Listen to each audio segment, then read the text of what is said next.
It says, and I'm going to read it again, the encouragement which your majesty has been pleased generously to give to our commerce with your dominions, the punctuality with which you have caused the treaty with us to be observed, and the just and generous measures taken in the case of Captain Proctor to make a deep impression on the United States and confirm their respects for an attachment to your imperial majesty.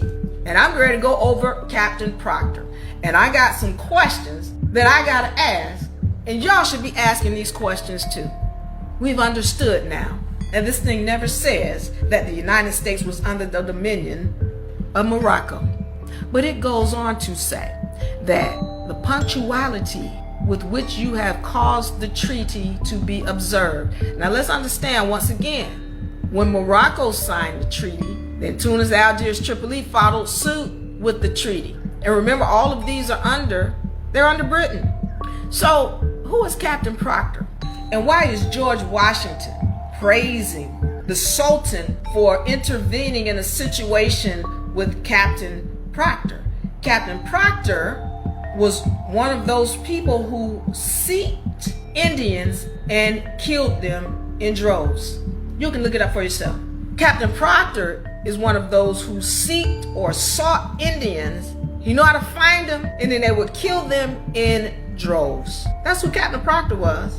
And he worked on behalf of the United States. Now, I got a question. You all want to act like, oh, we Moors, and all of us are one, and all of us together, and we are just one, and we love each other, and Morocco stood up for the United States of America. Please tell me, where was Morocco when the Indians were getting stepped on during this Revolutionary War? Where were they? Where was Morocco in the Civil War? Where were they?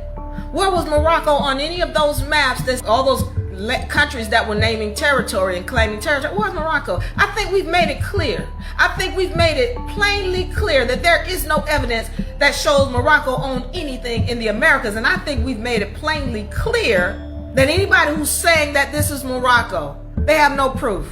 Show it. I have yet to see it. Not to mention the fact that if you're talking about you are a Moroccan citizen, that you have some kind of immunity. You might have immunity with Morocco, but Morocco has already stated, no you don't. We don't claim you peoples. Not to mention, if you're calling yourself a Moor, you're saying you don't have title. You're not honoring the mothers of this land, and I'm going to get into that in a second.